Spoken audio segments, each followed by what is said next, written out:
warahmatullahi wabarakatuh. Halo semua, saya SBK Johara. Hari ini akan mengulas sebuah buku. Selamat menyaksikan.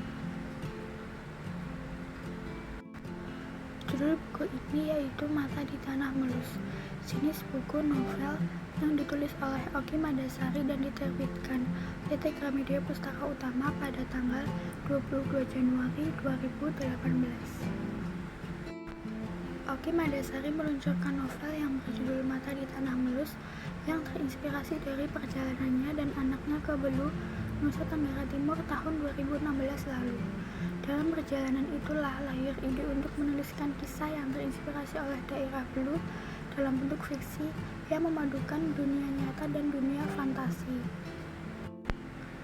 Novel ini mengisahkan seorang anak perempuan berusia 12 tahun yang bernama Matara atau biasanya dipanggil Mata. Cerita bermula ketika Mata dan mamanya pergi berlibur ke Belu, akan tetapi saat sesampainya di pulau tersebut, mereka malah ditimpa kesialan demi kesialan.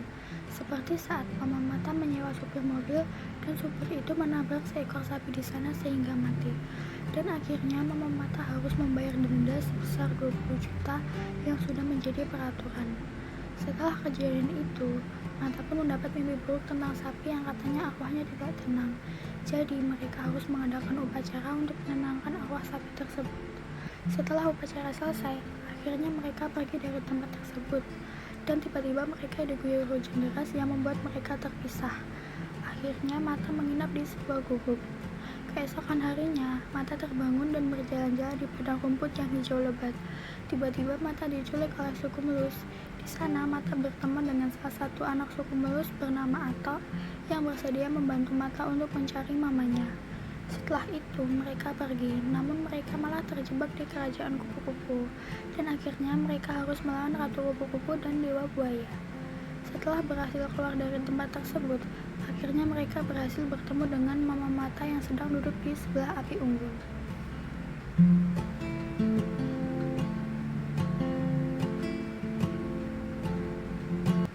Inti cerita novel ini yaitu interaksi para tokoh dengan tokoh lain yang baru dikenal di suatu daerah pulau luar Indonesia di Tanah Mulus, dipadukan dengan unsur petualangan yang seru.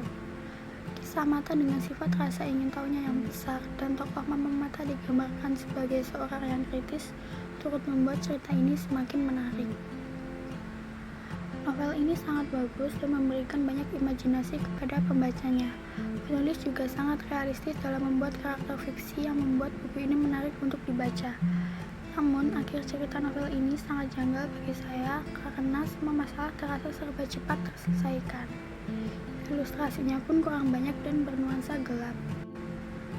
Novel ini cukup saya rekomendasikan karena bernuansa Nusantara. Ada nilai-nilai penting yang disampaikan melalui novel ini. Soal keberanian, persahabatan, dan juga pentingnya keluarga. Mata di Tanah Mulus ini pun bisa jadi referensi bacaan yang menarik yang bisa dinikmati bersama keluarga. Demikian ulasan saya mengenai buku ini. Terima kasih. Wassalamualaikum warahmatullahi wabarakatuh.